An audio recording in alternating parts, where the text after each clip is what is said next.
برضا الله وبشفاعة رسول الله وبشفاعة القرآن العظيم ولكل نية صالحة ونقضي حاجتنا إلى حضرة سيدنا ومولانا محمد صلى الله عليه وسلم وحضرة آبائه وأمهاته وذرياته وإخوانه من النبيين والمرسلين وآل كل وأصحاب كل أجمعين والتابعين وتابع التابعين بإحسان إلى يوم الدين.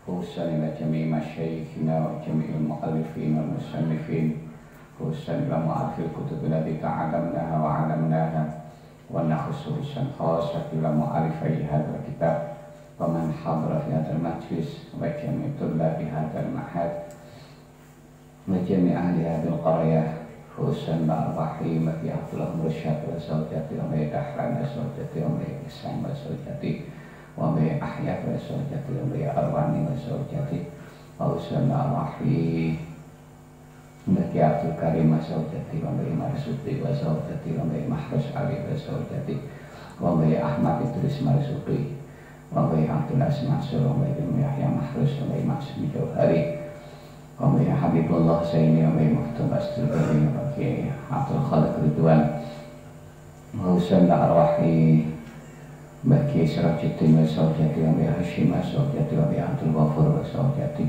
wa Abina bagi Haji Syamsuddin Hashim wa Ummina ibunya Haji Aquaria wa akhina ki Haji Habib Syamsuddin Hashim wa akhina ki Haji Misbahul Amin wa ukhtina Qurratu Aini wa usallam rahim bagi Marsuqi wa Saujati wa Fajri wa Saujati wa bagi Masduqi wa Saujati wa Ali wa husan khalasa ila rohi Abina bagi Haji Abdul Rauf wa umina ibunya Jazubaidah wa usulihim wa furuqihim wa man intasaba ilaihim wa masyayikhim wa jami'alan datihim syai'ulillahi lana wa lahumul fatiha. A'udhu billahi minasyaitanir rajim. Bismillahirrahmanirrahim. Alhamdulillahi rabbil alamin arrahmanir rahim maliki yaumiddin iyyaka na'budu wa iyyaka nasta'in ihdinas siratal mustaqim صراط الذين أنعمت عليهم غير المغضوب عليهم ولا الضالين آمين. Bismillahirrahmanirrahim. Idza fataha ing dalem nalikane wis buka laka maring sira wijhatan ing arah-arah minat ta'arrufi saking memeruh minat ta'arrufi saking memeruh fala tubali mongko aja merduli sira ma'aha sartane wijha an qalla ing yen to kidik bi fathil hamzati kelawan maca fathai hamzah apa amaluka amal sira ai biqillati amalika tegese kelawan kidike amal sira iklam merwa sira annasalika ing temen setuhune wong kang suluk ikula yutrikuhu ikula buddha mesti lagu keduwene salik fi sulukihi ing dalem oleh ngambah salik apa min kasratil a'mali akeh pira-pira amal lihat to'ah supaya njungkung sapa salik akobatin nufusi ing pira-pira dalan unggahane nafsu waya silalan tumeka sapa salik ila hadratir rabbi maring pengayomane pangeran fa idza syara'a mongko ing dalem nalikane wis tumandang sapa salik fil mujahadati ing dalem nemen-nemeni wa qalat lan suwe alaihi ing atase salik apa al-muddatu mongso rubbama kasala mongko terkadang aras-arasen sapa salik an ba'di anwa'il ibadati antu saking sebagiane pira-pira warnane pira-pira ibadah wal awrad lan pira-pira wiritan allati rutibat kang wis den urut-urutaken apa anwaul ibadat wal aurat alaihi ing atase salib fayahsulu mongko hasil indahu ing dalem sanine salib apa syiddatul hammi bangete prihatin apa syiddatul hammi bangete prihatin wal ghammi lan tegese susah wa rubbama tasawwala lan terkadang tangi lahu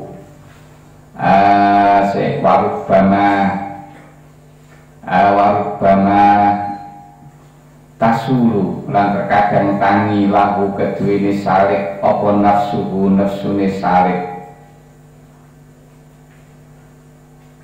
ngaten mawon warubbama tusawwilu lan terkadang nangeaken lahu maring salib apa nafsune salib atarka ing ninggal bil kulliyati kelawan babar pisan ma'a kaunihi sartane anane salib iku qad hasola teman-teman wis hasil indahu ing dalem sandine salib apa nauun warna siji min ma'rifatillah saking makrifat ing Allah ta'ala moga luhur sapa Allah fa arsyadahu mongko nuduhaken ing salib sapa asyaikhu guru radhiyallahu anhu ila annahu maring temen setuhune kelakuan iku idza fataha ing dalem nalikane wis buka sapa Allah lahu maring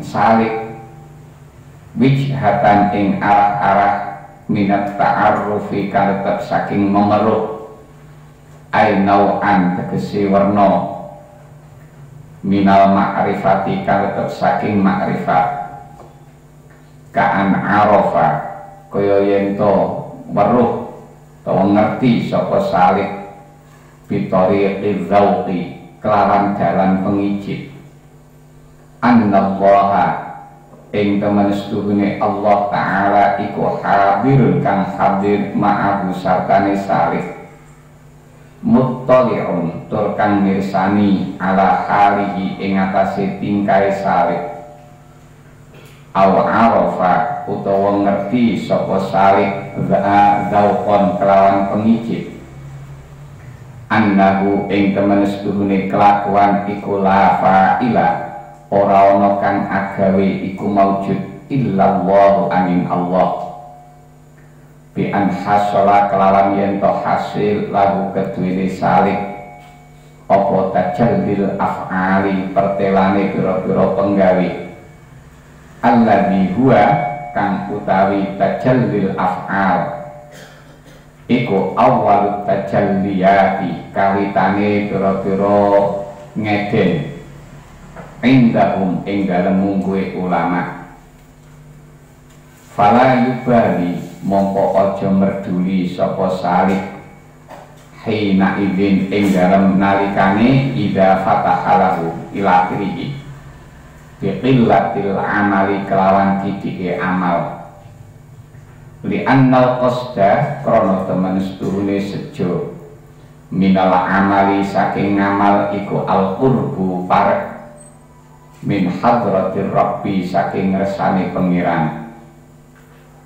wafat hutil kal wijhati utawi kabukae mengkono-mengkono arah-arah iku dalilun kang nuduhaken ala dzalika ing atase mengkono-mengkono al qurbu wa ala annahu lan ing atase temen setuhune salib iku muktanan kang ben temen-temeni sapa bihi salib wa annahu lan temen setuhune salib iku saya siru bakal dadi sapa salib iku min ahli wuddihi saking ahli kinasihane Allah wa qad takunu lan terkadang ana apa qillatul amali kidike amal iku bisa babi maradin kelawan sebab lara ya'utuhu kan nyegah kang ngalang-alangi apa marot ing salik anggo ando saking amal. Fa idza hasala mongko ing dalem nalikane wis hasil indahu ing dalem salimi salik apa naun warna minal ma'rifati kan tetep saking ma'rifat bi an arafa kelawan yen to weruh sapa salik anna nuzulal marodi ing temen setuhune tumurune lara bihi kelawan salik iku khairun luwih bagus minas sihati tinimbang saking waras. 5 krana perkara fihi kang tetep ing dalem fihi kang tetep ing dalem marot fihi kang tetep ing dalem marot bayane min taraqqihi nyatane munggahe salik wa anna Allah lan temen setuhune Allah iku yaf'alu agawe sapa Allah bihi kelawan salik ma ing perkara yuridu kang ngersakaken sapa Allah fala yubali mongko ora merduli sapa salik hina idzin ing dalem ari kalane arafa anna nuzulal marad bi qillatil amali kelawan kithike amal. Fa innahu krana setuhune Allah iku ma fatahaha orang buka sapa Allah ing wijha aitil kal wijhata besi mengkono-mengkono arah-arah laga maring sira illa angin buka wa huwa hale utai Allah iku yuridu ngersakaken sapa Allah ayata arrafa ing yen to ngenalaken sapa Allah ayata arrafa ing yen to ngenalaken sapa Allah ilaika maring sira ay yuwajihuka ay yuwajihaka tegese ngadepaken sapa Allah ing sira bifadlihi kelawan kenugrahane Allah wa yaqruba lan marek sapa Allah minka maring sira wa yatajalla lan dadi ngedeng sapa Allah alaika ing atase sira bisifatihi kelawan pira-pira sifate Allah wa asma'ihi lan pira-pira asmane Allah wala syakka lan ora ana mamang iku maujud anna dalika ing temen setuhune mengkono-mengkono ayata arrafa iku a'dhamu luwih agung min kasratil akmali tinimbang saking akeh pira-pira ngamal adzahirati kang pertelo alam taklam ana to ora weruh sira anna ta'arrufa ing temen setuhune memeruh iku huwa utawi ta'arruf iku huwa utawi Allah iku huwa utai Allah iku muriduhu zat kang nekaaken ing ta'arruf alaika ing atase sira ai muhassiluhu tegese kang ngasilaken ing ta'arruf laka maring sira bitariqit tafadduli kelawan dalan paring kenugrahan wal a'malu utawi pira-pira amal iku anta utawi sira iku muhdiha aweh hadiah iku muhdiha aweh hadiah ing akmal ilaihi maring Allah wa aina lan iku ing dalem endi ma utawi perkara tuhdihi kang awe hadiah sira ing ma ilaihi maring Allah ilaihi maring Allah mimma tinimbang saking perkara huwa kang utawi Allah huwa kang utai Allah iku muriduhu dat kang nekaaken ing ma alaika ing atase sira fa inna hadiyatal abidi krana temen setuhune hadiah pira-pira kawula wa in kana senajan ana apa hadiah iku jalilatan kang agung hiya utawi hadiah iku haqiratun kang ino bin nisbati kelawan bangsaaken ila hadiyatis sayyidi maring hadiah Gusti wa in kanat senajan ana apa hadiyatus sayyid iku qalilatan kang kidik iku qalilatan kang kidik ala anna hadiyatal akhi ing atase temen setuhune hadiah kawula huna ing dalem kene-kene panggonan iku naf'uha utawi manfaate hadiah iku aidun kang bali iku aidun kang bali alaihi ing atase abet la ala sayyidi ora ing atase Gusti wa hasiluma utawi hasile perkara dukira kang wis den tutur apa mah iku anna qalilal amali temen setuhune kidike amal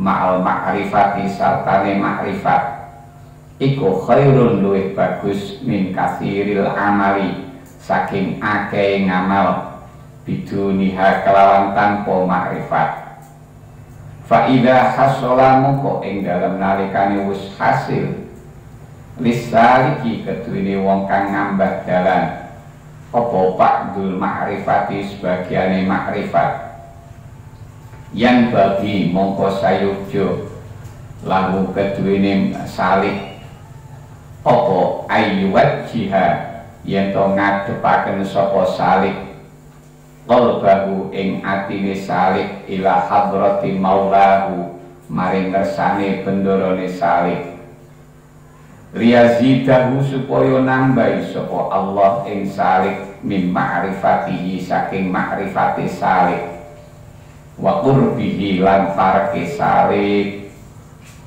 wa yahtamma lan nemen-nemeni sapa salik wayah tamalan nemen-nemeni sapa salik bidzalika kelawan mengkono-mengkono hadrati maulahu aksara kelawan luwih akeh milih timami tinimbang saking oleh nemen-nemeni salik bil akmali kelawan pira-pira amal adzahirati kang pertelo walida lan krana are mengkono-mengkono walidalan krono arai mengkono-mengkono khairun min kasiril amal kanat ono opo akmalul arifina piro-piro amali piro-piro wong kang makrifat adzahiratu kang pertelo iku qalilatan kang kidik fi awakhiri amrihim ing dalam piro-piro akhire perkorone arifin wa mazalulan ora leren-leren sapa arifun iku yahnuna condong sapa arifin ilal bidayati maring kawitan lima krono perkara fiha kang tetep ing dalam bidayah bayane min kasratil anwari nyatane akeh pira-pira nur bisa babi kasratil akmali kelawan sebab akeh pira-pira amal summa qala nuridawu sapa ke musannaf tanawwa'at wallahu a'lam. Hikmah ke-8 iki dipun dawuhaken iki dados wingi merupakan pondasi yang harus dibangun.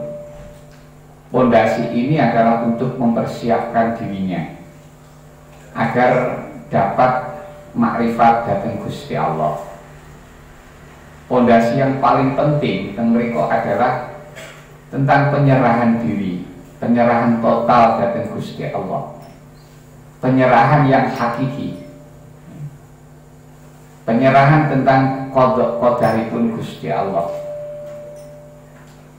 Sehingga nek sampun saged nyata-nyata pasrah sing kados ngoten niku monggo piyambakipun sampun siap untuk memperoleh makrifat dhateng Gusti Allah. Nah, ketika sampun merasakan sebagian daripada makrifat, kadang-kadang ada satu hal yang muncul, yang timbul pada diri orang yang suluk ini. Nah, karena ada sesuatu itulah yang kadang-kadang ini bisa merusak pada perjalanan salik. Bisa jadi ini akan menghentikan salik sehingga akhirnya salik ini akan merusak bangunannya sehingga kembali lagi ke awal. Padahal dia sudah di pertengahan jalan yang sudah hampir sampai. Nah, karena jangan sampai salik ini mengalami sesuatu yang seperti ini, yang nantinya bisa menghancurkan dirinya, maka wonten hikmah 8 iki dipun paringi peringatan kalian Syahibuna Athaillah. Beliau dawuh, idza fataha laka wijhatan minat ta'arruf fala tubali ma'aha.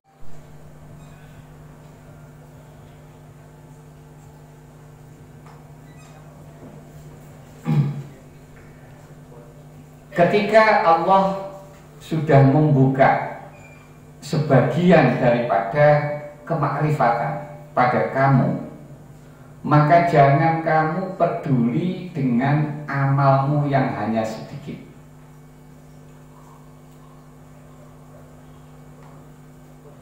Nah, ini permasalahan seperti ini yang biasanya muncul akan menghantui pada salik. Tapi ini jangan disalahartikan.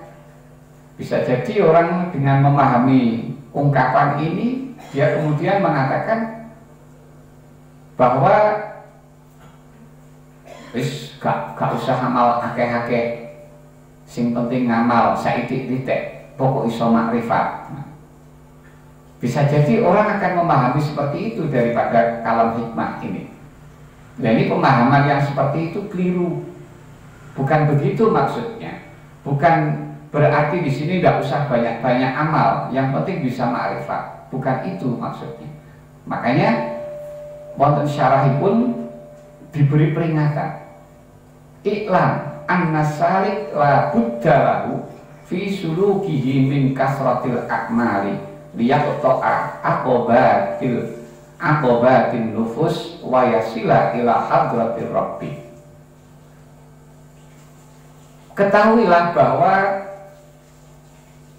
orang yang suluk itu justru harus banyak beramal, malah kudu akeh ngamali. Karena apa? Amal yang dikerjakan itu ini akan memberi faedah bagi dirinya, yaitu akan memunculkan nur, yang dengan itu sehingga apa yang ada dalam nafsu yang menjadi penyakit ini bisa terkikis. Padahal persiapan yang paling penting untuk menghadapi makrifat ini adalah hati ini harus bersih. Tidak akan pernah ada orang bisa makrifat kepada Allah ketika hatinya itu masih kotor, walaupun hanya secuil, walaupun hanya sedikit, tidak akan pernah bisa itu. Maka jalan pertama kali yang harus ditempuh adalah membersihkan hatinya. Ini bisa kita ambil hikmah dari peristiwa Isra Mi'raj Rasulullah. Ketika Rasulullah ini dipanggil kalian Gusti Allah untuk bisa sowan datang kersanipun Gusti Allah, maka di awal perjalanan Rasulullah oleh malaikat Jibril diambil dari rumahnya. Kemudian dari rumahnya itu di pertengahan jalan oleh malaikat Jibril, beliau Rasulullah ini dioperasi, diambil hatinya, kemudian dibersihkan, disucikan dengan air Zam-Zam oleh malaikat Jibril. itu satu simbol bahwa ketika orang itu mau menghadap kepada Allah, maka hati ini harus bersih, karena tidak akan kuat kalau hatinya masih kotor. Sama dengan ketika kita mau sholat, di kalangan awam juga seperti itu. Sholat itu adalah simbol ketika kita bermunajat menghadap kepada Allah. Maka kalau begitu, karena kita mau menghadap kepada Allah, maka kita harus suci. Makanya dalam syariat ada disyariatkan harus bersuci dulu, harus wudhu, harus melepas diri dari hadas besar. Harus itu. Karena apa? Untuk persiapan dia bermunajat dengan Allah. Nah, makrifat juga seperti itu. Hati ini harus bersih. Dan termasuk yang bisa menolong dia untuk membersihkan hati. Ini kebiasaan berdasar latihan para ulama. Ini yang bisa menolong adalah amalnya dia. Amal termasuk ibadah, wiritan itu yang akan bisa menolong mengantar dia hati ini menjadi bersih. Makanya dalam toreko-toreko ada amalan-amalan, ada bacaan-bacaan yang memang harus secara rutin itu dibaca. Ada bacaan-bacaan itu karena berfungsi ini, dan karena toreko suluk ini adalah usaha untuk membersihkan hati, bukan usaha untuk ma'rifat, tapi untuk membersihkan hati, sehingga ketika hati itu sudah siap, maka dia layak untuk ma'rifat. Ini yang harus difahami. Makanya di sini diperingatkan, salik itu harus tetap banyak beramal. Makanya kalau hikmah di atas tadi tidak boleh diambil pengertian sudah usah ngamal hake-hake, yang penting kan makrifat. Tidak boleh seperti itu. Nah, fa'idha syara'a fil mujahadah wa qalat alaihil muddah rubbama kasala an ba'di anwa'il ibadah wal awradil lati ruttibat alaihi fayahsulu indahu syiddatul hammi wal ghammi. Ketika dia sudah mulai mujahadah, mulai memerangi nafsunya,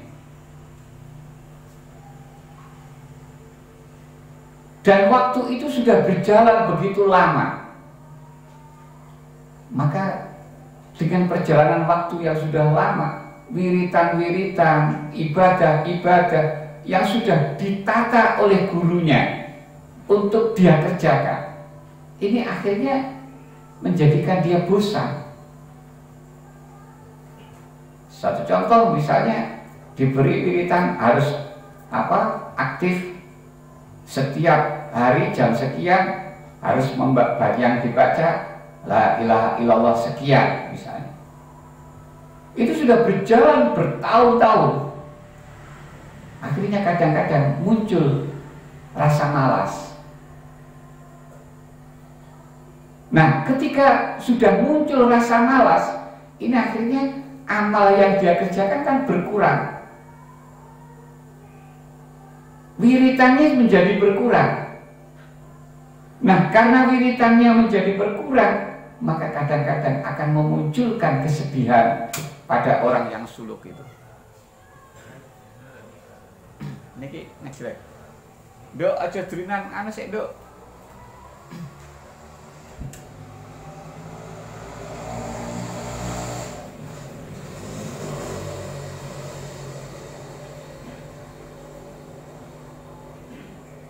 Sehingga akhirnya salik ini akan merasa susah karena amalnya berkurang, tidak seperti sebelum-sebelumnya ketika masih semangat-semangatnya.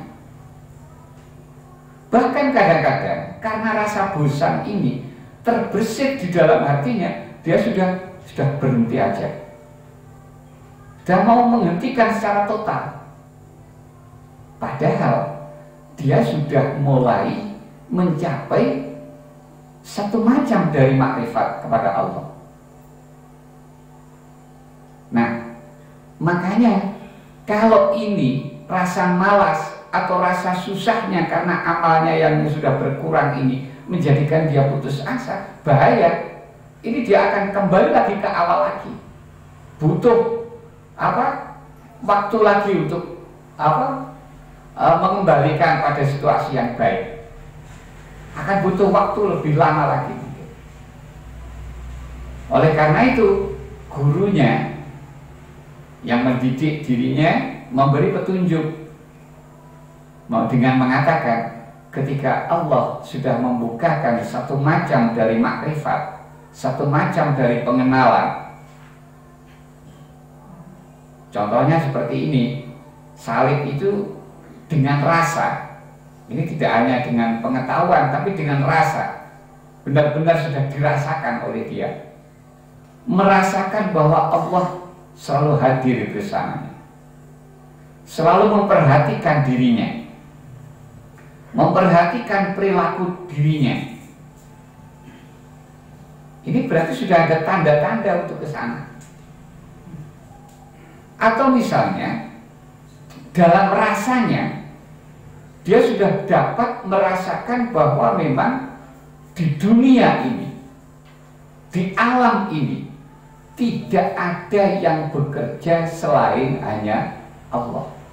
Tidak ada yang berbuat kecuali hanya Allah.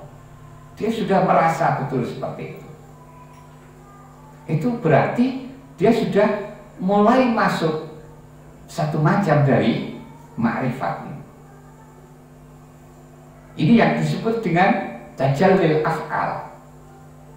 Tajallil af'al. Jadi Allah memperkenalkan dirinya dengan perbuatan-perbuatan Allah, sehingga hamba memahami tidak ada yang bisa berbuat kecuali hanya Allah. Ini menurut sebagian ulama ini dinamakan dengan permulaan tajalli Allah. Makanya kita kan disuruh berpikir untuk mengenal Allah. Itu karena yang kita renungkan adalah apa yang sudah dikerjakan oleh Allah. Ini namanya tajallil af'al itu.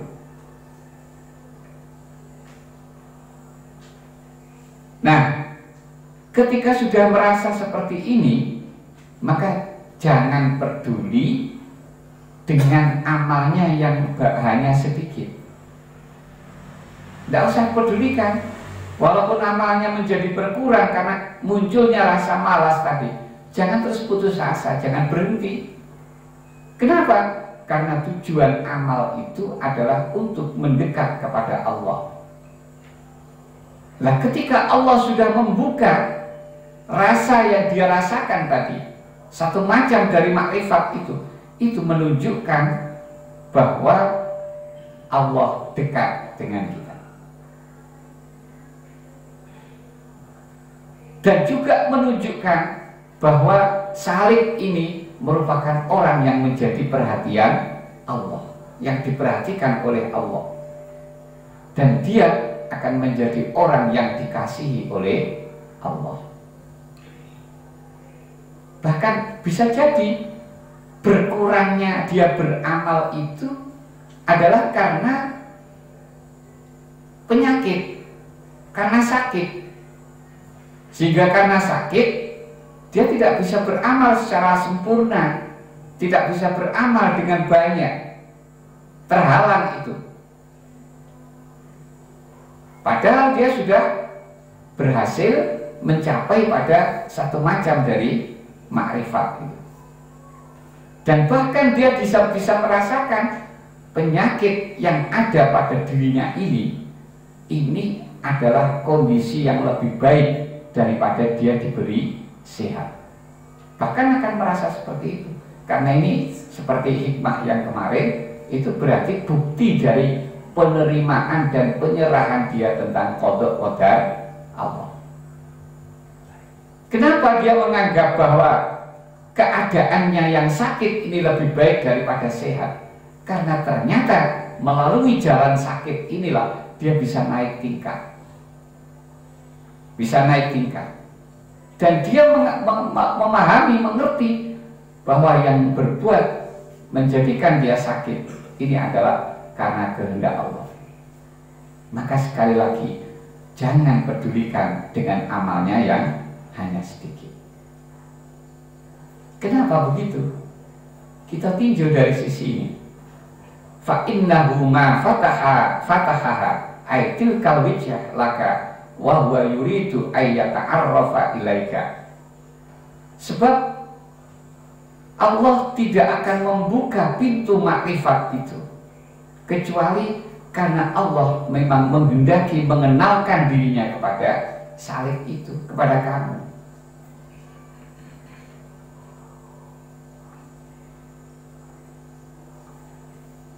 Ay wajihuka bi fadlihi wa yatlubu minka wa yatajalla 'alaika bi sifatihi wa asma'ihi wa la syakka anna dzalika a'dhamu min kasratil a'malil zahirah.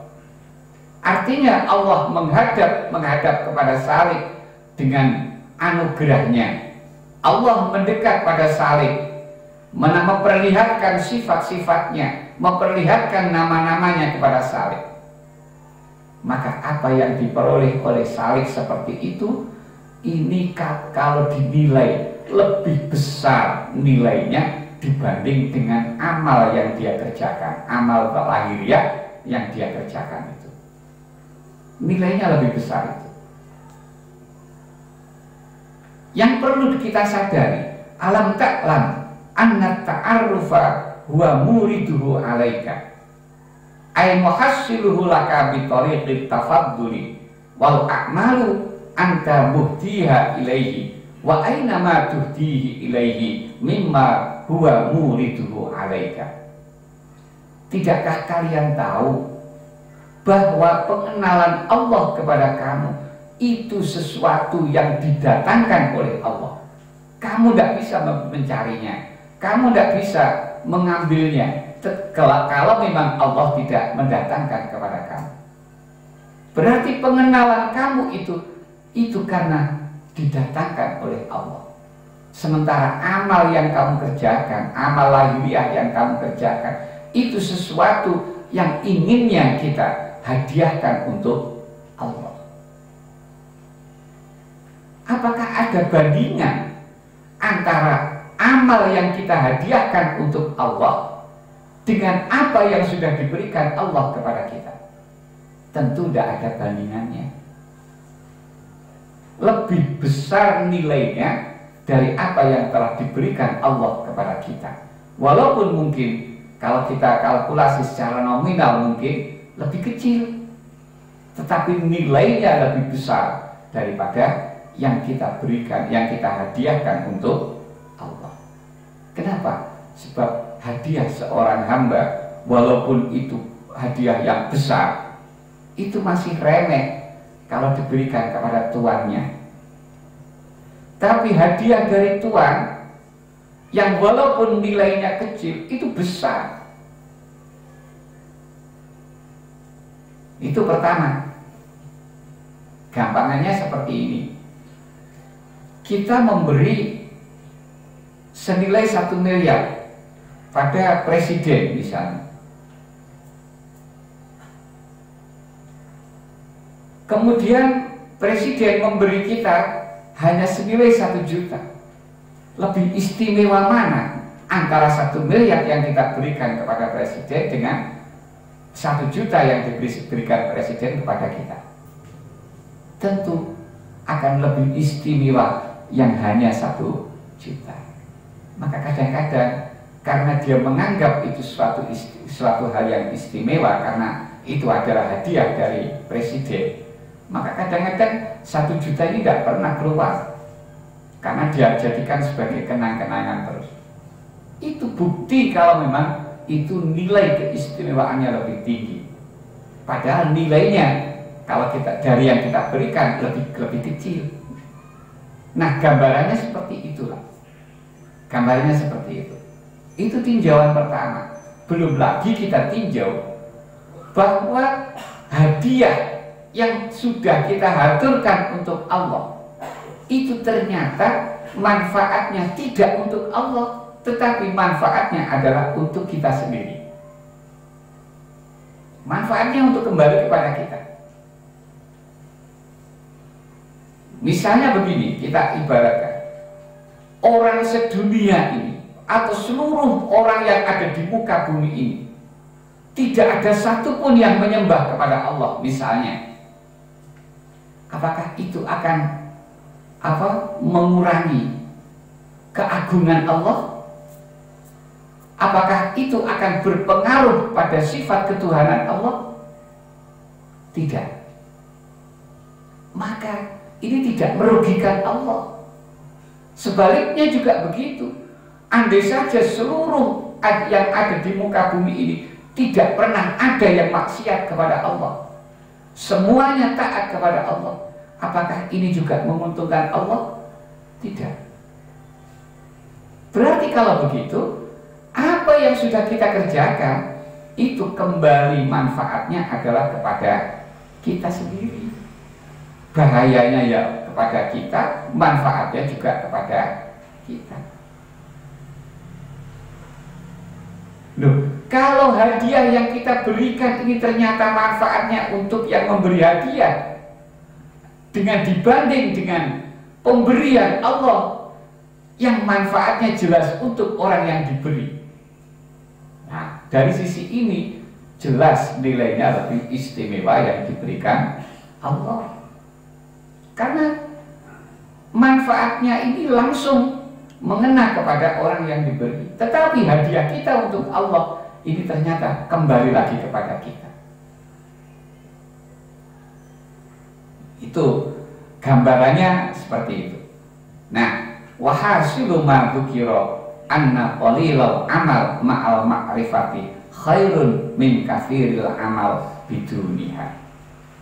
Maka kesimpulan dari apa yang telah disebutkan tadi, bahwa amal yang sedikit disertai dengan makrifat itu lebih baik daripada amal yang banyak tanpa makrifat, yang tidak makrifat. Makanya jangan, nanti hikmah berikutnya ada lagi. Makanya kita tidak boleh meremehkan amal kita, itu termasuk ini. Jadi amal orang yang makrifat itu walaupun kecil, sedikit, itu kualitasnya lebih bermutu dibanding dengan amal orang yang belum makrifat, walaupun berjumlah banyak sekali. Kualitasnya kalah dengan yang sudah makrifat. Itu maksudnya. Solalis salik ba'dul makrifat yang bagi lahu ayyuwajjiha qalbahu ila hadrati maulahu liyazidahu min ma'rifatihi wa qurbihi wa yahtamma bidzalika aktsara min ihtimamihi bil a'malidz dzahirah. Nah, ketika salik ini sudah mencapai satu macam dari makrifat ini, sebagian dari makrifat ini, maka sikap yang benar ketika dia terjadi amalnya hanya sedikit, maka sikap yang benar dia harus terus menghadapkan hatinya ini pada Allah. Karena dengan begitu ini termasuk bentuk ungkapan syukur kita. Janji Allah, la in syakartum la azidannakum. Sehingga dengan begitu, dengan kita terus menghadapkan hati kita kepada Allah, Allah akan memberi tambahan makrifat kita. Allah akan memberi kedekatan kita kepada Allah. Sehingga kalau dia seperti ini, dia akan lebih memperhatikan, perhatiannya kepada Allah lebih besar dibanding perhatiannya dengan amal-amal lahiriahnya. Walidha kanat a'malul arifina dhahirah qalilatan fi awakhiri amrihim wa ma zalu yahnuna ilal bidayah lima fiha min kasratil anwar bisababi kasratil akmal. Oleh karena itu, amal-amal orang-orang yang sudah makrifat, amal-amal lahiriah yang kecil, nah itu menjadi kecil di akhir masa suluknya. Tapi dia selalu tidak henti-hentinya, hatinya cenderung pada permulaan dia suluk dulu. Karena dengan permulaan dia suluk, dia begitu semangat dalam beribadah, semangat dalam beramal, sehingga karena banyaknya amal yang dikerjakan, dia memperoleh banyak nur dalam hatinya. Maka merindukan situasi yang seperti itu. Nah, sehingga itu yang akan mendorong akhirnya dia ganti tercurah hanya untuk memperhatikan amal-amal lahiriah, batinnya sehingga terlupakan, terlena dengan amal batin dia, sehingga akhirnya dia akan kembali lagi pada permulaan. Ini yang ingin dihindarkan melalui hikmah yang ke-8 ini. Jadi hikmah ke-8 ini, kalau melihat kesimpulan tadi, mendorong kita ketika sudah terjadi situasi yang seperti itu, maka kita harus justru mencurahkan segala perhatian kita, mencurahkan hati kita selalu kepada Allah. Jangan lagi hiraukan apakah dia bisa beramal banyak atau sedikit. Tidak usah lagi, tidak usah itu merisaukan.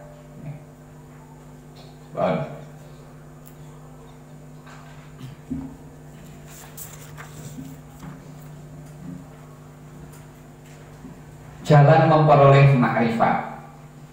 Idza fatahalaka wijhatan minat ta'arruf fala tubali ma'aha anqalla, yang benar anqalla bukan inqalla. Anqalla amaluka fa innahu ma fatahalaka illa wa huwa yuridu ayyata'arrafa ilaika. Alam ta'lam anna ta'arrufa huwa muriduhu alaika wal a'mala anta muhdiha ilaihi wa aynama tuhdihi ilaihi mimma huwa muriduhu alaika. Apabila Tuhan membukakan bagimu jalan untuk makrifat, maka jangan hiraukan tentang amalmu yang masih sedikit, karena Allah tidak membuka jalan tadi, melainkan dia berkehendak memperkenalkan dirinya kepada kamu. Tidakkah kamu tahu bahwa makrifat itu dia yang mendatangkan kepadamu, sementara amal kamulah yang mempersembahkan kepadanya. Dan di mana sisi unggulnya amal yang kamu persembahkan kepadanya di hadapan makrifat yang didatangkannya kepadamu?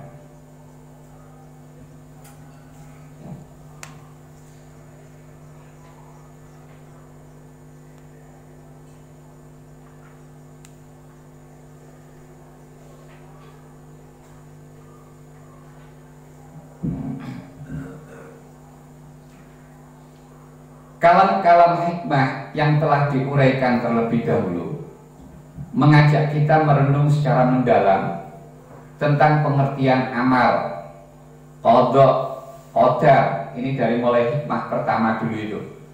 Pengertian amal, qadha, qadar, takdir, pengaturan, ikhtiar, doa dan janji Allah. Yang semuanya itu mendidik rohani agar melihat betapa kecilnya apa yang datangnya dari hamba dan betapa besar apa yang dikaruniakan oleh Allah. Rohani yang terdidik seperti ini akan membentuk sikap beramal tanpa melihat pada amalan itu. Sebaliknya, melihat amalan itu sebagai karunia Allah yang wajib disyukuri. Orang yang terdidik seperti ini tidak lagi membuat tuntutan kepada Allah, tetapi membuka hati nuraninya untuk menerima taufik dan hidayah dari Allah. Jadi, mau ada peringatan, kita tidak boleh untuk selangkah kemudian perhatiannya tercurah dengan amalnya yang masih sedikit. Karena dengan begitu, dia itu berarti masih dalam hati dia masih ada rasa tertumpu kepada amal, masih ada rasa bergantung kepada amal. Padahal di hikmah yang pertama dulu itu kan kita sudah tidak disarankan untuk tidak boleh kita bergantung kepada amal. Itu termasuk yang kita petik di sana. Orang yang hatinya suci bersih akan menerima pancaran nur sir, dan mata hatinya akan melihat pada hakikat bahwa Allah, Tuhan yang maha mulia, maha suci dan maha tinggi, tidak mungkin ditemui dan dikenali kecuali jika dia mau ditemui dan dikenali. Artinya kita tidak akan pernah bisa ma'rifat kecuali Allah yang memang berkehendak untuk mengenalkan diri. Kita tidak akan bisa kenal kecuali kalau Allah memang berkehendak mengenalkan. Tidak ada ilmu dan amal yang mampu menyampaikan seseorang kepada Allah. Tidak ada jalan untuk mengenal Allah. Allah hanya dikenali apabila dia memperkenalkan dirinya. Penemuan pada hakikat bahwa tidak ada jalan yang terbentang pada gerbang makrifat merupakan puncak yang dapat dicapai oleh ilmu. Ilmu tidak mampu merambah lebih jauh dari itu. Apabila mengetahui dan mengakui bahwa tidak ada jalan atau tangga yang dapat mencapai Allah, maka seseorang itu tidak lagi bersandar pada ilmu dan amalnya, apalagi pada ilmu dan amal orang lain. Bila sampai pada titik ini, seseorang tidak ada pilihan lagi melainkan menyerah sepenuhnya kepada Allah. Karena dia sudah melepas bentuk amalnya, ilmunya sudah dilepas semua.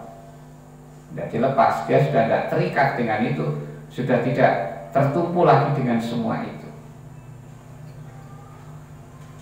Nah, yang dia lakukan pada saat itu hanya sudah dikembalikan kepada Allah, diserahkan kepada Allah. Tapi bukan berarti mau membulatkan hati untuk menyerah bulat-bulat kepada Allah. Ada orang yang mengetuk pintu gerbang makrifat dengan doanya.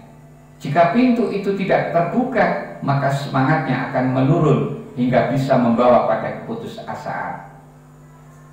Ada pula orang yang berpegang dengan janji Allah bahwa dia akan membuka jalannya kepada hambanya yang berjuang pada jalannya. Maka dia menjadi bersemangat untuk beramal agar dia lebih layak untuk menerima karunia Allah sebagaimana janjinya. Dia menggunakan kekuatan amalnya untuk mengetuk pintu makrifat. Bila pintu tersebut tidak terbuka juga, maka dia akan merasa ragu-ragu. Ini bentuk gambaran lain. Kalau tadi pada syarah hikmah itu, syarah hikam itu disebutkan ketika sudah berjalan waktu lama muncul rasa bosan. Tapi bentuk ini digambarkan dalam bentuk yang lain, digambarkan dalam bentuk yang lain, sehingga diibaratkan sebagaimana orang yang mengetuk pintu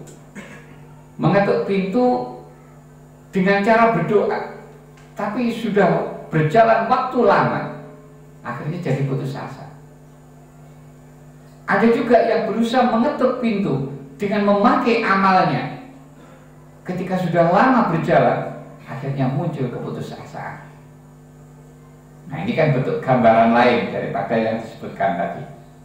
Nah, dalam perjalanan mencari makrifat, seseorang tidak terlepas daripada kemungkinan menjadi ragu-ragu, lemah semangat, dan berputus asa jika dia masih bersandar pada sesuatu selain Allah. Hamba tidak ada pilihan kecuali berserah kepada Allah.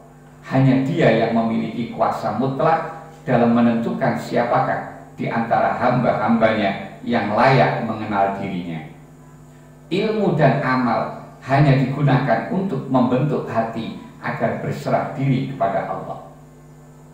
Jadi, kalau begitu, apakah ilmu itu tidak berfungsi? Apakah ilmu itu tidak berguna? Tetap berguna. Amal juga tetap berguna. Karena ilmu dan amal inilah yang nantinya akan mengantar kita, hati kita menjadi bersih. Sehingga karena kebersihan hati kita, maka kita bisa totalitas menyerahkan segala apapun kepada Allah. Akan bisa seperti itu. Kalau tidak bersih hatinya, maka tidak akan mungkin dia bisa berserah total kepada Allah. Makanya kalau begitu, ilmu dan amal berfungsi untuk mengantar dia agar bisa membersihkan hati ini. Tapi bukan untuk mengantar dia menjadi makrifat, tidak bisa. Kenapa? Sebab kemakrifatan seseorang itu bukan karena disebabkan oleh ilmu atau amalnya, tetapi kemakrifatan seseorang itu karena dikehendaki oleh Allah. Karena Allah yang mengenalkan dirinya, sehingga dia bisa mengenal kepada Allah. Jadi karena kehendak Allah, bukan karena amalnya. Makanya dari semenjak awal kita sudah dibatasi, jangan sekali-kali tertumpu kepada amal kamu. Diperingatkan seperti itu. Sebab kalau kita tertumpu, ya itu, kita tidak akan pernah bisa lepas hati kita dengan ikatan itu. Sehingga karena dengan ikatan itu tidak bisa lepas, maka kita akan sulit untuk bisa sampai kepada Allah. Ilmu dan amal hanya digunakan untuk membentuk hati agar berserah diri kepada Allah. Taslim atau menyerah diri kepada Allah adalah perhentian akhir di hadapan pintu gerbang makrifat. Hanya para hamba yang sampai di perhentian taslim seperti ini yang berkemungkinan menerima makrifat. Artinya kalau jadi digambarkan orang itu yang sudah hatinya bersih, itu berarti dia sudah berada di depan pintu makrifat. Sudah berada di depan pintu makrifat. Nah, tentang dia nanti bisa masuk apa enggak, itu kan tergantung pintunya dibukakan apa enggak. Kan seperti itu. Kalau pintunya dibukakan, dia bisa masuk. Tapi kalau pintu tidak dibukakan, dia tetap ada di luar, tidak bisa masuk. Artinya, kalau orang itu hati sudah bersih, belum pasti dia akan bisa makrifat. Kecuali kalau dikehendaki Allah, maka baru dia bisa makrifat. Artinya kalau orang itu hatinya sudah bersih, berarti orang yang seperti ini sudah layak untuk menerima makrifat. Orang yang hatinya sudah berserah diri total kepada Allah, maka orang seperti inilah yang layak untuk memungkinkan dia menerima makrifat. Allah menuntun hambanya di tempat ini adalah tanda bahwa si hamba tersebut dipersiapkan untuk menemuinya. Taslim adalah makom berdampingan dengan Allah. Siapa yang sampai pada makom ini haruslah terus membenamkan dirinya ke dalam lautan penyerahan tanpa menghiraukan banyak atau sedikit ilmu dan amal yang dimilikinya. Sekiranya Allah menghendaki, dari makom inilah hamba diangkat ke hadiratnya sehingga menjadi makrifat. Jalan menuju perhentian taslim, yaitu pintu gerbang makrifat, secara umum terbagi menjadi dua. Makanya wong iso makrifat ini ada lewat dua jalur. Ada lewat dua jalur. Jalan pertama dinamakan jalan orang yang mencari, yaitu dengan suluk. Ini yang kebanyakan. Jadi lewat jalan suluk. Makanya menempuh jalur torekoh itu terus itu untuk suluk. Itu jalan pertama. Jalan yang kedua dinamakan jalan orang yang dicari atau yang ditarik oleh Allah atau jadab. Jadi jadab bisik. Orang yang mencari akan melalui jalan di mana dia kuat melakukan mujahadah. Nah, ketika orang itu menempuh jalan yang pertama, dan ini mah kebanyakan yang dilakukan oleh orang-orang yang makrifat, itu adalah lewat jalur yang pertama itu. Sehingga dia bermujahadah, terus bersungguh-sungguh dalam beramal, berjuang melawan nafsu. Itu dia curahkan betul. Kuat melakukan amal ibadah dan gemar menuntut ilmu. Lahirnya sibuk melaksanakan tuntutan syariat dan batinnya memperteguh iman. Dipelajarinya tarekat tasawuf, mengenal sifat-sifat yang tercela dan berusaha mengikisnya dari dirinya. Kemudian digantikan dengan sifat-sifat yang terpuji. Dipelajarinya perjalanan nafsu dan melatih dirinya agar nafsunya menjadi bertambah suci hingga meningkat ke tahap yang diridhoi Allah. Inilah yang diceritakan Allah dalam firman-Nya, walladzina jahadu fina lanahdiyannahum subulana wa innallaha lama'al muhsinin. Dan orang-orang yang berjihad untuk mencari keridhaan kami akan tunjukkan kepada mereka jalan-jalan kami yang menjadikan mereka bergembira serta mendapat keridhaan. Dan sungguh pertolongan dan bantuan Allah beserta orang-orang yang berbuat baik. Maka orang yang melalui jalur pertama tadi ini akan menerapkan ayat ini. Dia akan bersungguh-sungguh dalam beramal, akan berusaha bagaimana agar nafsu ini bisa ditundukkan, akan mencurahkan upayanya seperti itu. Ya ayyuhal insanu innaka katihun ila rabbika kathan famulaqih. Wahai manusia, sesungguhnya kamu telah bekerja keras menuju Tuhanmu, maka kamu akan menemuinya. Nah, ini juga petunjuk sama dengan ayat di atas, sehingga dia akhirnya memperbanyak amalnya, bersungguh-sungguh dalam beramal dan seterusnya. Orang yang bermujahadah pada jalan Allah dengan cara menuntut ilmu, mengamalkan ilmu yang dituntut, memperbanyak ibadah, berzikir, menyucikan hati, maka Allah menunjukkan jalan dengan memberikan taufik dan hidayah, sehingga terbuka kepadanya suasana berserah diri kepada Allah tanpa ragu-ragu, ridho dengan tindakan Allah. Dia dibawa hingga sampai pada pintu gerbang ma'rifat, dan hanya Allah saja yang menentukan apakah orang tadi akan dibawa ke hadiratnya ataupun tidak, dikarunia ma'rifat ataupun tidak.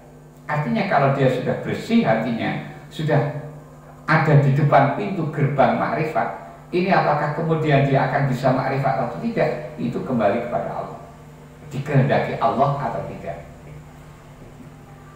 Golongan orang yang dicari, ini sekarang jalur yang kedua. Golongan orang yang dicari menempuh jalan yang berbeda dari golongan yang mencari. Orang yang dicari tidak cenderung untuk menuntut ilmu atau beramal dengan tekun. Jadi kadang-kadang dia itu malah malas-malasan untuk mencari ilmu, untuk beramal, malah malas-malasan. Dia hidup sebagai orang awam tanpa kesungguhan bermujahadah. Tetapi Allah telah menentukan satu kedudukan kerohanian kepadanya, maka takdir akan menyeretnya sampai pada kedudukan yang telah ditentukan itu. Makanya kemudian orang yang seperti itu kemudian kalau memang orang itu memang dikehendaki Allah, maka akan digugah oleh Allah.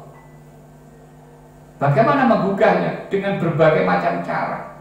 Bisa jadi dia langsung diturunkan musibah yang hebat.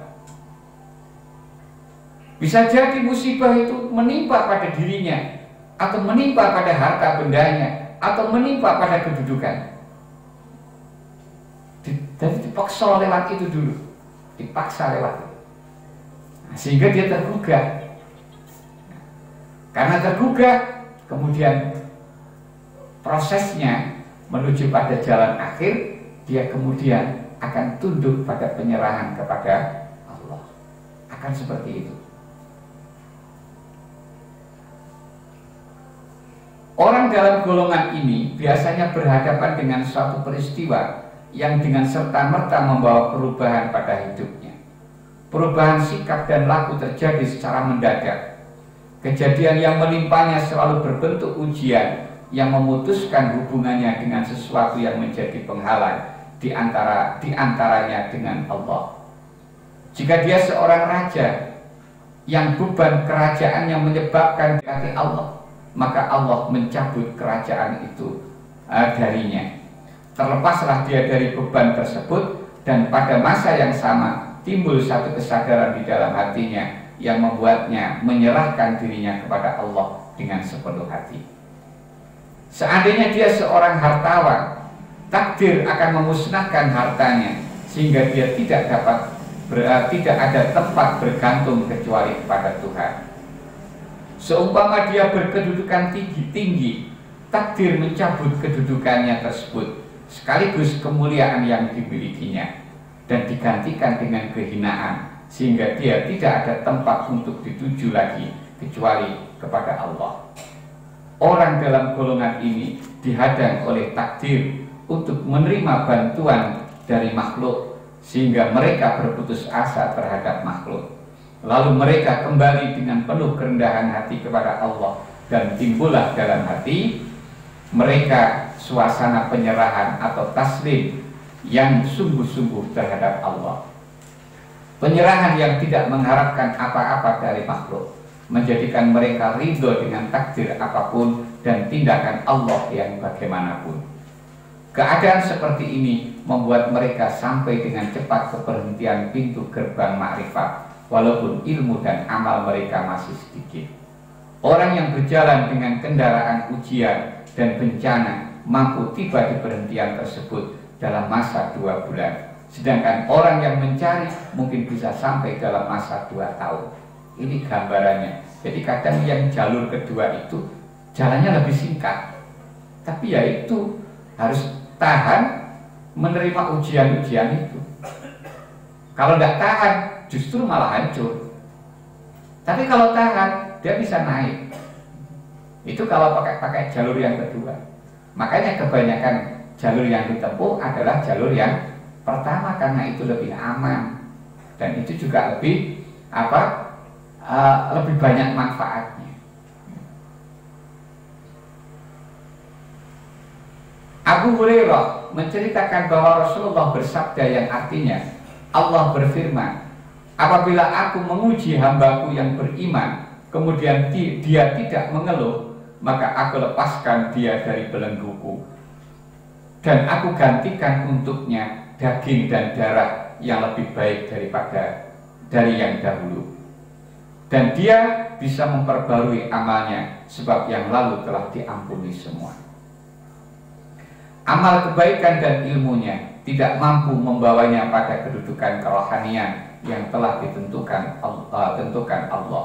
Lalu Allah dengan rahmatnya memberikan ujian bencana yang menyeretnya dengan cepat pada kedudukan berdampingan dengan Allah. Oleh karena itu tidak perlu dipersoalkan tentang amal dan ilmu sekiranya keadaan yang demikian terjadi pada seorang hambanya. Pengertian hikmah ke-8 ini adalah ketika Allah bertajalli memperkenalkan diri kepadamu dengan sifatnya yang agung, atau dengan sifatnya yang perkasa, membukakan pintu dan jalan agar kamu dapat makrifat atau mengenal, maka ketahuilah bahwa Allah telah memperhatikanmu dan berkehendak memilihmu untuk dekat ke hadiratnya. Teruslah jaga adab yang baik dengan ridho dan pasrah. Sambutlah dengan gembira.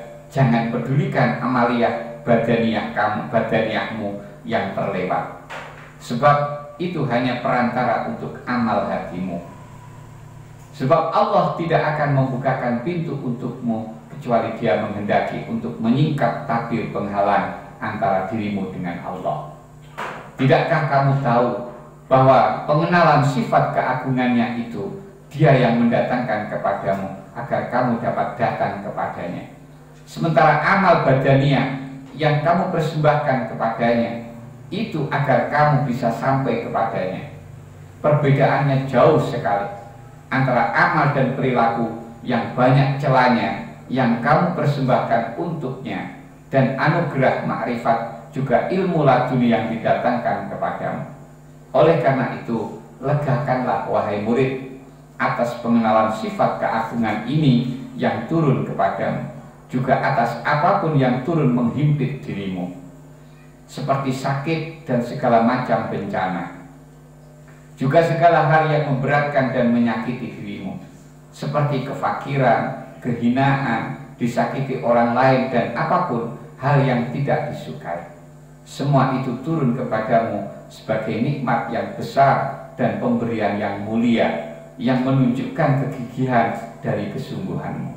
Sebab besarnya pengenalan itu seukuran dengan besarnya kesungguhan.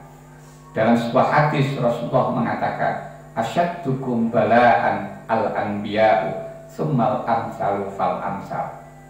Orang yang paling berat ujiannya di antara kalian adalah para nabi. Kemudian orang mulia yang di bawahnya, lalu yang di bawahnya lagi. Jadi semakin orang itu mulia, maka ujian yang diterima juga akan semakin besar. Karena ya seperti itu. Karena itu ujian yang didatangkan oleh Allah itu merupakan bentuk pendidikan. Merupakan bentuk pendidikan. Mendidik rohani kita, mendidik hati kita, sehingga menjadi layak untuk bisa mengenal kepada Allah. Apabila Allah menghendaki untuk memperpendek jarak antara dia dengan hambanya, maka akan menimpakan ujian kepadanya hingga ketika dia telah bersih dan tercuci menjadi layak untuk hadir ke hadiratnya. Sebagaimana perak dan emas yang dibersihkan dengan api agar layak masuk ke gedung penyimpanan harta sang raja. Kalau perak atau emas itu dari tambang langsung diambil, itu akan tidak bisa menarik, sehingga mungkin raja pun juga tidak akan tak mau, karena tidak tertarik dengan bentuk, dengan modelnya. Maka agar bisa menarik perak dan emas itu harus diolah, maka ditempa dengan api sehingga emas perak ini menjadi berkilau, menjadi bersih. Sehingga ketika dia menjadi berkilau, menjadi bersih, maka akhirnya layak untuk masuk ke gedung penyimpanan harta sang raja. Seperti itulah hati kita. Hati kita sebelum dipoles, sebelum dibersihkan, nah membersihkannya ya lewat ujian-ujian itu tadi, lewat bencana-bencana itu tadi, pembersihannya lewat itu. Ketika sudah tercuci hati kita lewat bencana-bencana itu, baru kemudian hati ini bisa menjadi bersih dan akhirnya layak untuk kehadiran Allah, layak untuk mengenal Allah. Para syekh dan orang-orang yang makrifat selalu bergembira dengan turunnya ujian ini dan mempersiapkan diri untuk menggapai berbagai anugerah pemberian Allah. Syekh Ali Al-Umrani menamai ujian ini dengan sebutan Lailatul Qadar. Jadi kalau menurut Syekh Ali Al-Umrani ini, ketika menerima bencana, ketika menerima musibah, menerima ujian, menganggap seperti menerima Lailatul Qadar. Beliau berkata, "Kullu haizati hiya Lailatul Qadar, allati hiya khairun min alfi syahr. Wa dzalika li ajli ma yajtanihil 'abdu minha min a'malil qulub allati dzarratu minha afdalu min amsalil jibal min a'malil jawari." Setiap bagiannya, setiap bagian dari ujian itu adalah Lailatul Qadar yang nilainya lebih baik daripada 1000 bulan. Demikian itu karena amal hati yang dipetik oleh seorang hamba. Artinya karena hasilnya yang dipetik oleh hamba itu sangat berharga, yaitu amal hati kita itu. Makanya walaupun itu nilainya hanya sebesar biji, itu nilainya, kualitasnya lebih baik, lebih utama dibandingkan daripada amal anggota lahir yang bertumpuk-tumpuk gunung. Banyak ibarat tumpukan gunung. Iki masih nilainya lebih besar yang hanya sebiji dari amal hati ini. Makanya kan kayak hadis niyatul mar'i khairun min amali. Sadarilah bahwa pengenalan sifat keagungan ini merupakan ujian dari Allah dan ukuran untuk manusia. Artinya untuk mengukur seberapa besar kesungguhan manusia itu di dalam dia ingin menuju kepada Allah. Itu bagi hamba seperti itu. Tapi bagi Allah itu adalah merupakan ujian untuk menguji, untuk bisa lolos atau tidak.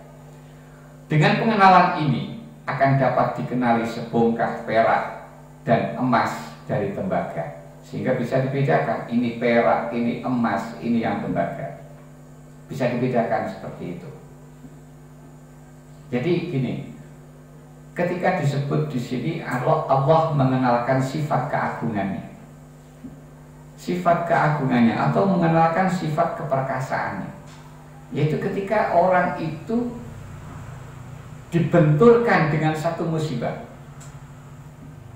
sehingga ketika dibenturkan dengan satu musibah, dia sudah berikhtiar untuk bagaimana bisa terhindar dari musibah itu, tetapi toh tidak bisa terhindar juga.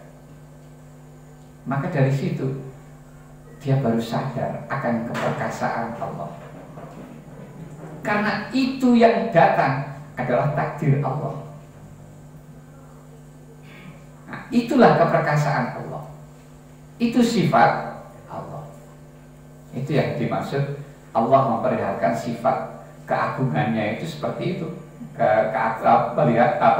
Memperlihatkan sifat keperkasaannya ya seperti itu. Al-Qahar, memperlihatkan Al-Qahar kepada makhluknya.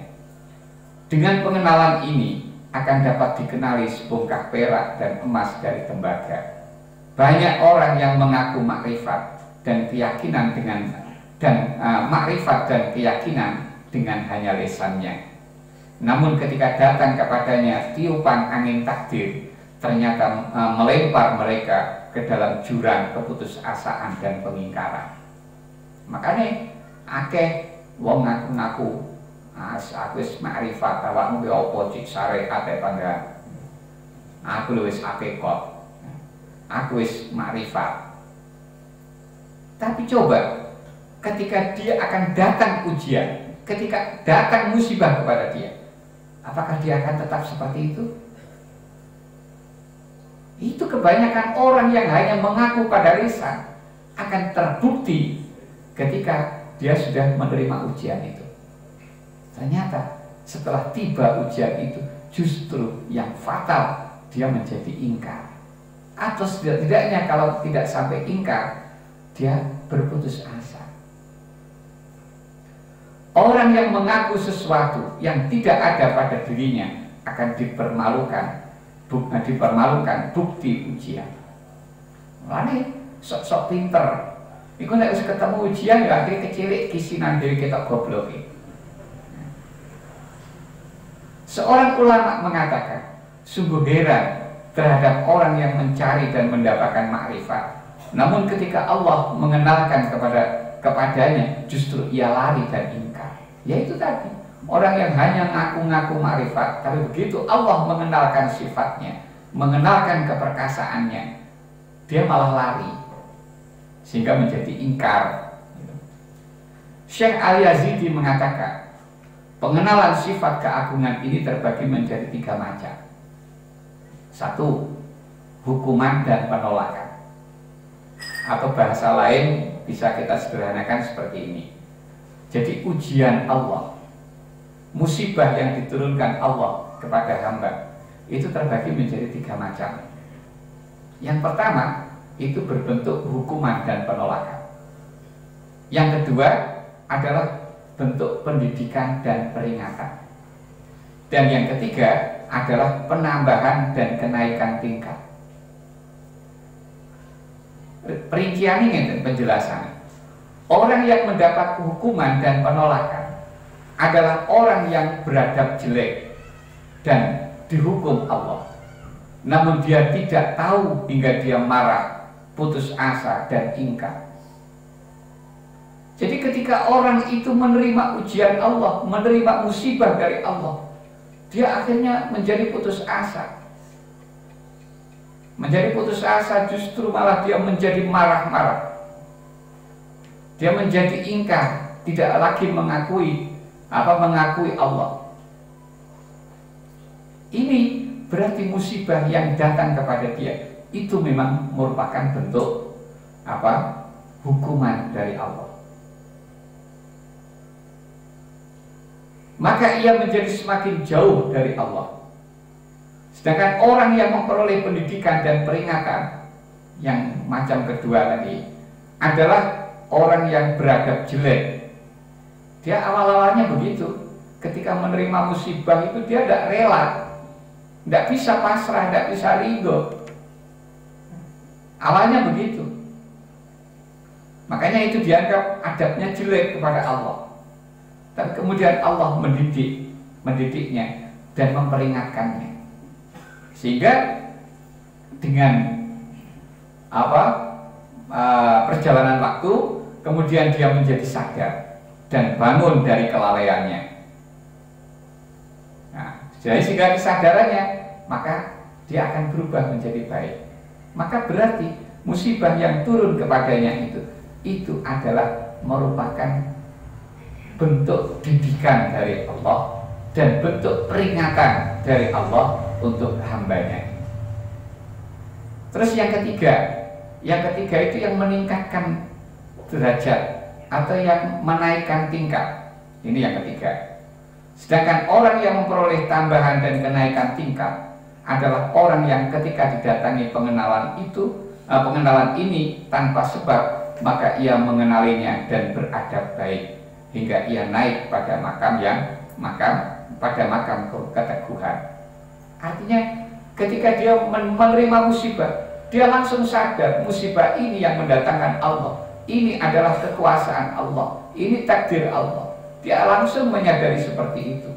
Sehingga karena dia dengan kesadarannya yang seperti itu, dia akhirnya berhadapan dengan Allah dengan adab yang baik. Tetap teguh imannya, tetap kokoh amalnya. Sehingga dari sisi inilah kemudian kedudukannya akan menjadi lebih mantap. Nah, dari ini maka akhirnya dia naik tingkat, naik kelas. Itu yang seringkali kita dengar, musibah itu dengan musibah ini menaikkan derajat. Ya seperti ini. Ketika keagungan Allah ingin terasa ringan, artinya kalau kita menghadapi ujian Allah, menghadapi musibah yang diberikan Allah, supaya kita bagaimana menerimanya itu dalam hati kita menjadi ringan, bagaimana caranya? Maka harus menyambutnya dengan kebalikannya. Ketika datang, sambutlah dengan kebalikannya. Artinya bagaimana? Yakni keindahan. Jadi kalau Allah menghadapi kita, mendatangkan sesuatu yang menampakkan keagungan Allah, maka hadapilah dengan pandangan kita bahwa itu adalah keindahan. Nek kita kena penyakit, tapi kita rasakan, oh itu nikmat-nikmat saja. Kita mengalami sesuatu yang tidak menyenangkan, tetapi kita merasakan ini adalah sesuatu yang menyenangkan. Maka dari sisi itu, ini kita nyaman menerima musibah ini. Akan ringan kita menerima musibah ini. Sebab saat itu pula keagungan itu akan berbalik menjadi keindahan. Makanya ini sebenarnya obat yang mujarab juga. Maka yang seringkali kita sebut dengan sugesti. Kita sebut dengan sugesti karena dengan keyakinannya yang seperti itu, justru itu yang menjadikan dia sembuh.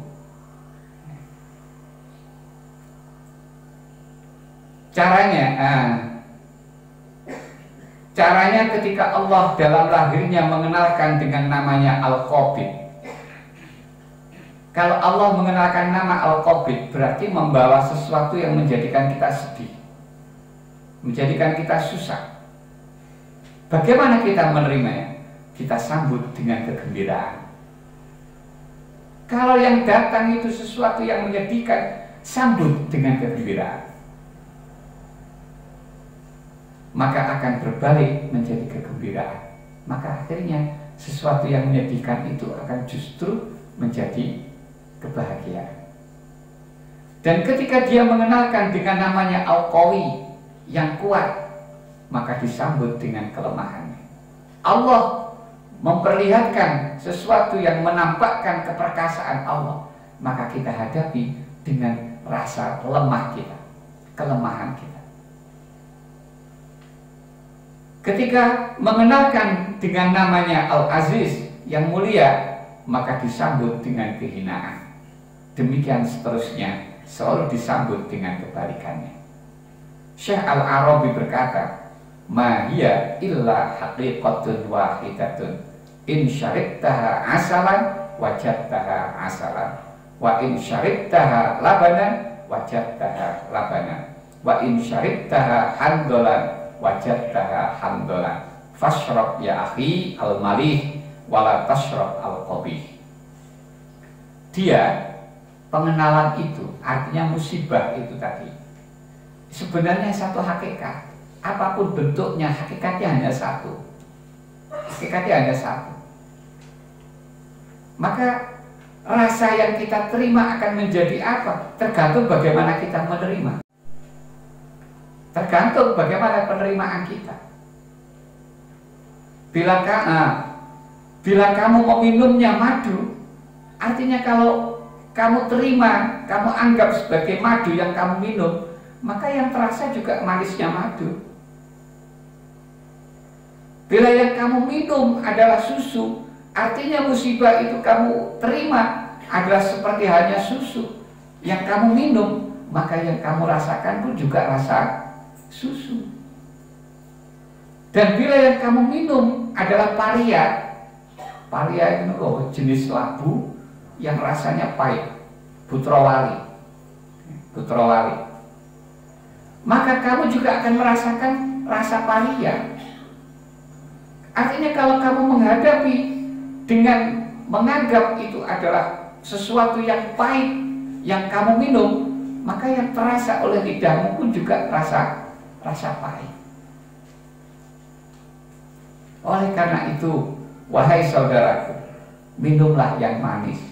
Kalau ternyata hakikatnya satu dan itu bisa bermacam-macam rasa, maka lebih baik minumlah yang manis.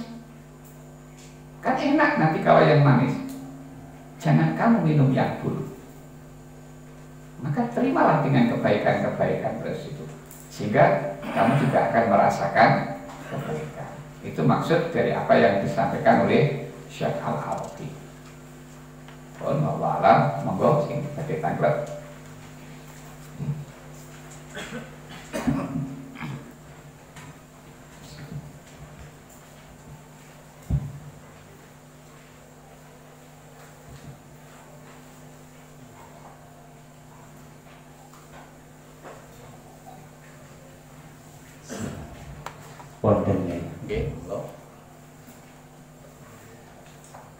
Ilmu dan amal hanya digunakan untuk membentuk hati agar berserah diri kepada Allah.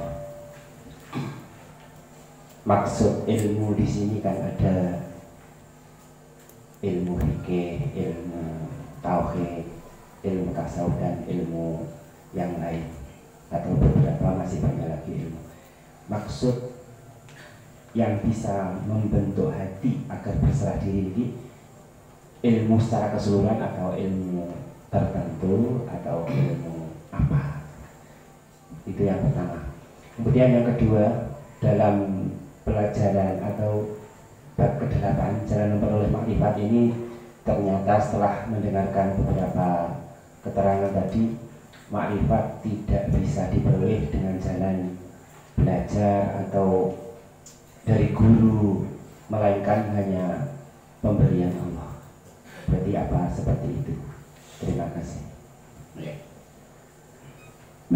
Artinya ilmu yang bisa mengantar kita kepada kebersihan hati itu memang ilmu yang spesifik, yang lebih khusus adalah ilmu yang arahnya ke sana, ya ilmu tasawuf itu arah ada yang memang langsung khusus membicarakan tentang itu. Tapi ilmu-ilmu yang lain juga bisa seperti itu. Karena sebenarnya antara fan-fan ilmu itu berkaitan, akan bertalian. Justru ketika dia memiliki kelengkapan, dia akan mudah menyerap.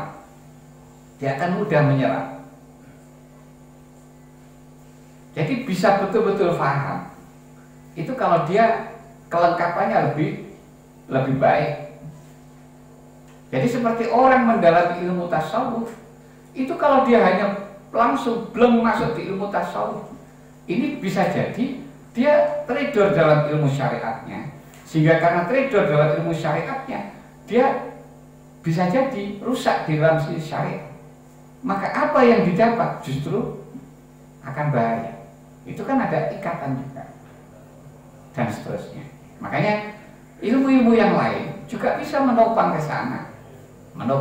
Tentang besar kecilnya ya tergantung dari pemahaman kita. Itu yang pertama. Kemudian yang kedua, bahwa ilmu dan amal itu memang tidak bisa mengantarkan seseorang untuk menuju ma'rifat. Itu memang betul seperti itu. Karena sekali lagi, ma'rifat, iman, Islam itu semua anugerah Allah, hidayah Allah. Nah, siapa yang memperoleh hidayah itu? Ya, siapa yang dikehendaki oleh Allah, bukan karena ilmunya. Makanya banyak orang yang ingkar kepada Allah, padahal dia banyak ilmunya, orangnya pandai-pandai. Makanya tetap tidak bisa iman kepada Allah. Itu satu bukti bahwa itu adalah murni anugerah Allah, bukan karena keilmuan. Ampun, aktifah. Sampun, berarti untuk menuju bisa berserah diri secara utuh, akumulasi dari beberapa ilmu. Oke. Tapi lebih khusus ilmu yang berkaitan dengan hati itu tadi, itu yang lebih khusus. Oke. Yang lebih khusus, yang lebih pokok di sisi itunya. Seperti kalau kitab-kitabnya bisa kita lihat, kitab Ihya, kitab yang agak kecil lagi Kifayatul Atqiyah, atau yang lebih dasar lagi Bidayatul Hidayah. Nah, seperti itu ilmu-ilmu itu yang nanti mengantar ke sana untuk kebersihan hati. Yang kembali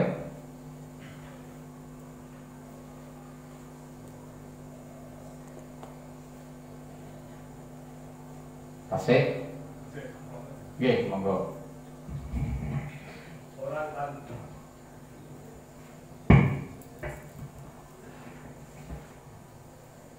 Orang tanpa riyadhah tidak akan makrifat kepada Allah. Dalam arti menika napa ngeten pemirsa. Tanpa kita niki latihan maksudipun niku padahal latihan kan menuju alat untuk makrifat kepada Allah. Napa intinya napa ngoten niku Gus? Intine maksudnya. Betul. Amal itu tidak mengantar dia ke makrifat. Jadi ngeten. Orang yang makrifat kepada Allah itu hatinya bersih. Hatinya bersih. Itu yang disimbolkan dengan peristiwa Isra Mi'raj Rasulullah. Itu makanya hati ini disucikan dulu. Nah, itu harus bersih ketika bisa untuk layak menghadap kepada Allah. Tapi bukan setiap yang bersih pasti akan bertemu dengan Allah. Itu. Lah, riyadhah tadi itu adalah upaya untuk bagaimana hati itu menjadi bersih. Jadi amal kita itu untuk mempersiapkan diri kita. Gampangannya ngoten. Atau sederhananya kita pahami seperti itu. Amal atau riyadhah itu adalah usaha untuk mempersiapkan diri kita menuju pada kelayakan. Kalau sudah layak, belum pasti itu nanti akan lolos. Kabun. Enten malih.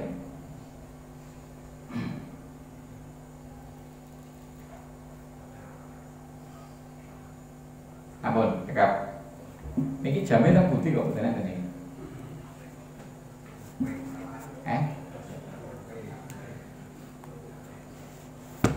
Biasanya enek jam mawon kelewat setengah jam, kelewat 10 menit. Iso kelewat sak jam nih.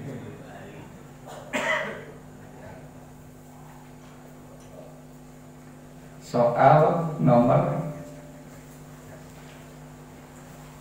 115. Soal nomor 115 halaman 44.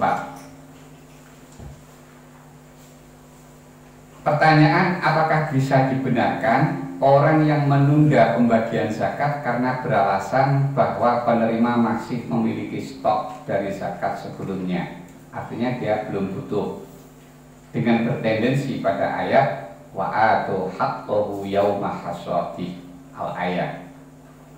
Jawaban, ketika sudah ada kesempatan untuk pelaksanaan zakat selain zakat fitrah, maka harus segera dikerjakan. Jadi ini sempat. Jadi ketika sudah syarat-syarat wajib sudah terpenuhi dan sudah sempat untuk memberikan, harus segera diberikan.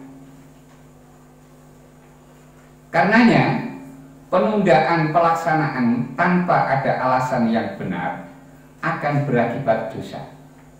Kecuali kalau dia menunda itu ada alasan. Ditunda itu karena orang yang berhak belum ada waktu itu. Akhirnya ditunda menunggu sampai yang berhak menerima ada. Itu berarti penundaan ada alasan, boleh, bukan dosa kalau seperti itu. Tapi kalau yang berhak menerima orangnya ada, hartanya sudah ada, sudah bisa diberikan, tapi tetap dia tunda, ini akan berakibat dosa. Dan sewaktu di samping itu, sewaktu ada kerusakan, maka harus bertanggung jawab menggantinya. Kalau ada yang rusak, maka harus diganti rugi kerusakan itu. Sedangkan ayat tersebut tidak dapat dijadikan tendensi dalam masalah ini. Jadi kita menunda dengan alasan ayat tadi tidak bisa, tidak boleh. Keterangan dari kitab Tuhfatul Muhtaj. Tajibu az-zakatu ay ada'uha 'alal fawri ba'dal hauli li hajatil mustahiqina ilaiha idza tamakkana wa illa kana taklifu bil muhal fa in akhara asima wa dhamina in tarifa kama ya'ti. Disebutkan di sini wajib zakat artinya melaksanakan zakat dengan segera setelah ada haul. Alasannya adalah karena orang yang berhak itu sudah butuh. Demikian ini harus segera dilaksanakan ketika memungkinkan, ketika sudah mungkin untuk dilaksanakan. Kalau ini tidak mungkin, ini berarti termasuk dalam kategori taklif bil muhal, memberi beban sesuatu yang muhal, memberi beban kepada hamba untuk mengerjakan sesuatu yang muhal untuk bisa dikerjakan. Makanya ini artinya berarti kalau memang tidak memungkinkan, ya berarti tidak harus segera. Nah, ketika dia harus segera melaksanakan zakat ini, apabila dia menunda pelaksanaannya, maka dia dosa, asimah, dan bertanggung jawab apabila ada kerusakan, seperti keterangan yang akan disebutkan nanti. Naam, in akhara lintidhari qaribin au jarin au ahwaja au aslaha au li talabil afdali min tafriqatihi bi nafsi au tafriqatil imam au li tarawih inda syakki fi istihqaqil hadiri walam yastadda dararul hadirin lam yaksam lakinnahu yatmanuhu in tarifa. Memang dia berdosa kalau mau menunda pelaksanaan. Tetapi apabila dia menunda pelaksanaan zakat ini, alasannya karena menunggu kerabat yang akan menerima zakat, atau menunggu tetangga yang akan menerima zakat, atau menunggu orang yang lebih butuh, atau menunggu orang yang lebih layak, atau karena mencari yang kondisi yang lebih baik antara dia membagikan sendiri atau dibagikan lewat amil, atau karena untuk menghilangkan keraguan tentang orang yang berhak, yang hadir, yang akan menerima zakat ini, apakah benar-benar berhak atau tidak. Menunggu hilangnya keraguan itu. Sementara orang-orang yang hadir, yang ada dari orang-orang yang berhak menerima zakat itu semuanya belum terpaksa betul. Kalau memang dia terpaksa betul, maka tetap harus segera dibagikan kepada mereka. Nah, berarti kalau penundaan dengan alasan ini tadi, lam ya'tham, dia tidak berdosa. Tapi walaupun dia tidak berdosa, setiap ada kerusakan tetap harus bertanggung jawab menggantinya. Wa marra annal fitrata tajibu bima marra wa tatawassa'u ila akhir yaumil 'aid. Dalam jawaban tadi disebutkan mengecualikan zakat fitrah. Karena zakat fitrah ini pelaksanaannya ada waktu-waktunya, sudah. Maka yang penting di waktu-waktu itu. Waktunya adalah mulai dari terbenamnya matahari malam hari raya itu sampai pada imam naik ke mimbar untuk berkhutbah. Sampai pada pelaksanaan sholat Id, itu berakhirnya. Itu waktu yang baik, waktu pelaksanaan. Nah, setelah pelaksanaan sholat Id tetap boleh dikerjakan dan ini tetap ada. Tapi sudah tidak baik sampai pada akhir tanggal 1 itu. Ketika sudah masuk pada malam hari kedua, berarti waktu pelaksanaan zakat fitrah habis. Kalau dilaksanakan tanggal 2-nya atau malam tanggal 2, berarti itu sudah qadha, berarti dia dosa. Itu kalau zakat fitrah. Maka tadi di dalam jawaban dibedakan antara zakat fitrah dengan zakat mal.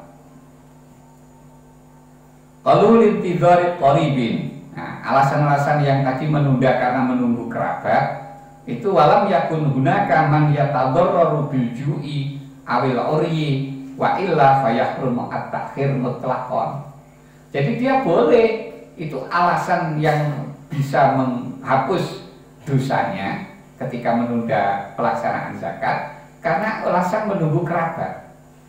Nah, ini bisa menjadi alasan dia boleh menunda pelaksanaan zakat ketika orang yang ada, orang lain yang berhak menerima zakat yang ada di situ ini tidak benar-benar sudah dalam kondisi kelaparan, atau tidak orang yang sudah hampir telanjang karena tidak punya pakaian. Kalau dalam kondisi seperti ini, dia tidak boleh mutlak, tidak boleh menunda, langsung harus diberikan kepada mereka. Karena tadi menunggu kerabat, menunggu tetangga, itu adalah sisi keutamaan saja. Sementara ini sisi kewajiban. Karena juga keselamatan nyawa juga. Qauluhu alam yastadda dararul hadirin yang bagi ruju'uhu li jami'i ma dzukira wa yusaddaqul fuqara'u fi da'wahum ay shiddatit tadarruri binahwil ju' malam tadulla qarinatun ala kadhibihim. Jadi tadi kalau memang dia boleh menunda dengan menunggu kerabat dan tetangga dan seterusnya tadi, itu kalau memang orang-orang yang berhak yang lain yang hadir di situ ini sudah belum dalam kondisi yang sangat terpaksa. Tapi kalau sudah dalam kondisi yang terpaksa, maka harus diberikan kepada mereka. Nah, terus di sini di antara mereka bisa jadi itu adalah orang-orang fakir. Orang fakir yang di situ dia kebutuhannya sudah sangat mendesak. Maka untuk orang yang kafir, orang yang fakir, ya, yang sudah mengaku dia sudah sangat kelaparan, ini kalau mengaku seperti itu, maka dia bisa dibenarkan. Pengakuannya itu bisa dibenarkan selama tidak ada korena kalau memang dia itu bohong. Jadi langsung bisa terima. Ya seperti juga amil, seperti juga orang yang akan mengeluarkan zakat. Tentang orang yang ini berhak menerima zakat apa enggak. Kalau orang ini mengaku, ya saya berhak menerima zakat karena saya termasuk fakir, kita tidak perlu untuk menyumpah. Kamu berani sumpah karena betul-betul fakir, tidak perlu. Langsung bisa kita terima dan boleh langsung kita beri, walaupun dia hanya pengakuan saja. Kok ternyata pada akhirnya dia itu ternyata bohong dalam pengakuannya itu sudah nanti akibat dia yang akan nanggung. Jadi bagi yang memberi sudah cukup, ada pengakuan seperti itu sudah cukup. Itu keterangan pertama. Kemudian kitab dalam kitab Nihayatul Muhtaj ini keterangannya juga sama. Poinnya di sini, falau hadoro ba'du mustahiqi haduna ba'di falikullin hukmuhu hatta lau tarifal mal domina hissatahu walahu. Nih poinnya, walau takhiru halin tidori ahwaja au aslaha au qoribin au jarin li'annahu takhirun li gharadin dohirin wa huwa hiyazatul fadilah wa kada liyatarawwa haitsu taraddada fi istihqaqil hadirin wa yatmanu in tarifa al-mal fi muddatit takhir li husulil imkan wa innama akhara li gharadi nafsihi fayataqayyadu jawazu bi syarti salamatil aqibah walau tadarrara hadiru bil ju' harmat takhir mutlaqan idda daf'u dararihi fardun wala yajuzu takuhu li hiyazati fadilatin. Sama dengan alat penjelasan tadi, artinya orang itu boleh mengakhirkan menunda pelaksanaan zakat karena menunggu orang yang lebih butuh, menunggu orang yang lebih layak, menunggu kerabat atau menunggu tetangga. Karena dia penundaannya ini ada alasan yang jelas. Ada alasan yang jelas, yaitu karena dia ingin memperoleh keutamaan, ingin mendapat keutamaan. Karena memberi kepada kerabat itu memberi pada tetangga itu keutamaan, memberi kepada orang yang solih itu keutamaan juga. Maka berarti tujuan dia menunda ini karena ingin agar dia mengeluarkan zakat ini betul-betul mendapat fadilah, keutamaan. Makanya di sini ada poin. Kalau memang nanti orang-orang yang ada selain dari yang ditunggu itu, yang ada itu sudah terbentur dengan keadaan yang darurat, yaitu karena sudah sangat lapar misalnya, maka dia tidak boleh menunda untuk menunggu mereka. Berarti langsung harus diberikan kepada yang ada itu. Kenapa begitu? Sebab menolak bahaya orang lain itu wajib. Menghindarkan orang lain dari bahaya itu wajib. Sementara menunggu datangnya orang yang kita tunggu-tunggu tadi, kerabat, tetangga atau orang yang solih, itu adalah hanya untuk memperoleh keutamaan. Tentu saja yang harus diutamakan adalah kewajiban. Memperoleh keutamaan ini kan kesunatan, makanya didahulukan kewajibannya dahulu. Selanjutnya pemahaman ayat tadi, wa atu haqqahu yauma hasadi. Ayat ini sebagian ulama mengatakan hadza amrun minallah bi'ita is-shadaqah al-mafruḍah minas samri wal habbi. Sebagian ulama berpendapat ayat ini adalah perintah dari Allah untuk melaksanakan sedekah fardu, zakat, yaitu dari buah-buahan dan dari biji-bijian. Nah, ya hasil panenan dari buah-buahan ataupun dari biji-bijian.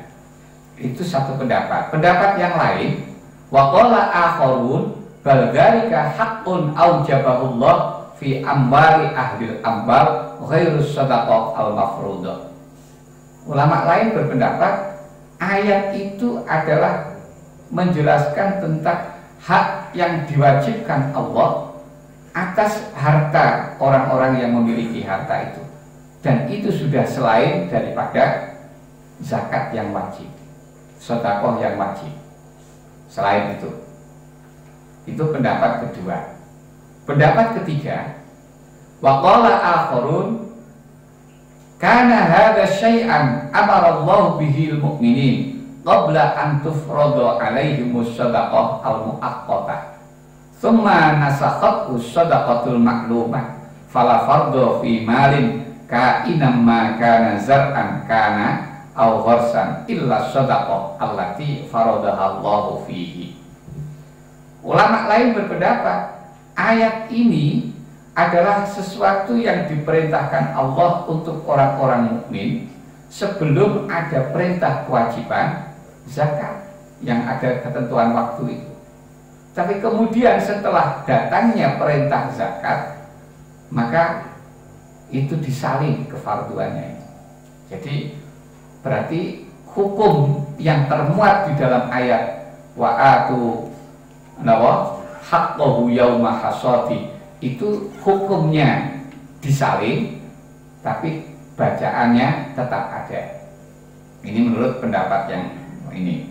Nah, di antara pendapat-pendapat itu wa aulal aqwal fi dzalika indi bis-shawab qaulu man qala kana dzalika fardhun faradahu Allahu 'alal mu'minin fi ta'amihim wa thimarihim allati tukhrijuha zuru'uhum wa hurusuhum thumma nasakhahu Allahu bis-shadaqatil mafruḍah. Nah, di antara tiga pendapat itu menurut Syekh Tobari, Imam Tobari, menurutku yang benar di antara tiga pendapat itu adalah pendapat yang mengatakan awalnya itu adalah perintah wajib untuk mengeluarkan harta dari hasil panen buah-buahnya atau biji-bijiannya. Tapi kemudian kewajiban itu disalin dengan perintah wajibnya sedekah atau perintah wajibnya zakat. Itu berarti pendapat yang ketiga tadi. Ini yang ditarjih oleh Imam Tobari ini. Ini pengertian ayat. Berarti dari pengertian ayat tadi tidak ada satupun keterangan yang mengarahkan bahwa ayat itu dijadikan alasan melegalkan penundaan pelaksanaan zakat. Tidak ada yang mengarah ke sana. Tapi itu adalah bentuk perintah lain, bukan beralasan seperti itu. Makanya jawaban tadi disampaikan, ayat itu tidak bisa dijadikan tendensi untuk menunda pelaksanaan zakat. Jaminan setengah sosok lewat nanti kelewatan jami hilang. Kalau buka 2-3 pertanyaan.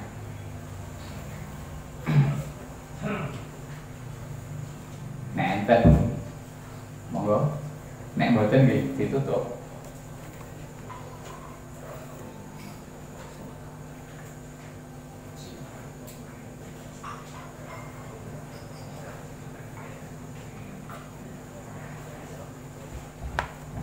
Enten mboten?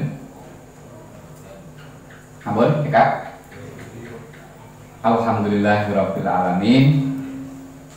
Mugi-mugi dados tambahan ilmu kita sedaya dan mugi tansah dipun paringi hidayah Allah, tetap saged istiqomah, saged meningkataken kualitas ibadah kita hingga akhiripun dadosaken bejo kita wonten donya ngantos akhiratipun. Amin ya rabbal alamin. Kathah kiranipun, kathah kapatipun nyunakenipun pangapunten. Ihdinas siratal mustaqim, wallahu muwaffiq ila aqwamit thoriq. Wassalamualaikum warahmatullahi wabarakatuh. Bismillahirrahmanirrahim. Alhamdulillahirabbil alamin. Wassalatu wassalamu ala sayyidina Muhammadin wa ala alihi washabbihi ajmain. Allahumma yassir lana ma ta'assara alaina min umurina umril akhirah. Allahumma ja'alna wa dhurriyyatina wa talamidina min ahlil ilmi wa ahlil khair wa la taj'alna wa iyyahum min ahlil jahli wa ahlil ghair. Allahumma barik lana fi ulumina, Allahumma barik lana fi hayatina, Allahumma barik lana fi arzaqina, Allahumma barik lana fi azwajina, Allahumma barik lana fi dzurriyyatina, Allahumma barik lana fi auladina, Allahumma barik lana fi talamidina, Allahumma barik lana fi ma'hadina hadza bi rahmatika arhamar rahimin. Allahumma inna nas'aluka min khairi ma sa'alaka minhu Muhammadun nabiyyuka rasuluka sallallahu alaihi wasallam wa na'udzu bika min syarri ma sta'adaka minhu Muhammadun nabiyyuka rasuluka sallallahu alaihi wasallam. Allahumma a'inna ala dzikrika wa syukrika wa husni ibadatik. Allahumma inna nas'aluka husnal khatimah wa na'udzu bika min su'il khatimah. Allahumma arinal haqqa haqqan warzuqna ittiba'ah wa arinal batila batila warzuqna ijtinabah. Allahumma inna nas'aluka ilman nafi'a wa amalan salihan maqbulan wa rizqan wasi'an halalan thayyiban wa waladan salihan wa shifaan min kulli da'in wa saqamin bi rahmatika arhamar rahimin. Allahumma anfa'na bima 'allamtana wa 'allimna bima yanfa'una wa zidna ilman walhamdulillah ala kulli hal. Allahumma inna na'udzubika min 'ilmin la yanfa' wa qalbin la yakhsha' wa 'ainin la tadma' wa nafsin la tashba' wa 'amalin la yurfa' wa du'ain la yasma'. Allahumma sallimna wa sallim dinana wa la tasluh maqtana sa'i imanana wa la tusallit 'alaina man la yakhafaka wa la yarhamuna warzuqna khairal dunya wal akhirah innaka 'ala kulli syai'in qadir. Allahumma ya muhawwilal ahwal hawil halana ila ahsani hal bihaulika wa quwwatika ya 'azza ya muta'al. Rabbana zalamna anfusana wa illam taghfir lana wa tarhamna lanakunanna minal khasirin. Rabbana atina fid dunya hasanah wa fil akhirati hasanah wa qina adzabannar. Wa sallallahu ala sayyidina Muhammadin nabiyil ummi wa ala alihi washabbihi wa baraka wa sallam. Subhana rabbika rabbil izzati amma yasifun wa salamun alal mursalin walhamdulillahi rabbil alamin. Bismillahirrahmanirrahim. Subhanakallahumma wa bihamdika asyhadu an la ilaha illa anta astaghfiruka wa atubu ilaik. Subhana rabbika rabbil izzati amma yasifun wa salamun alal mursalin walhamdulillahi rabbil alamin. Allahumma salli ala Muhammad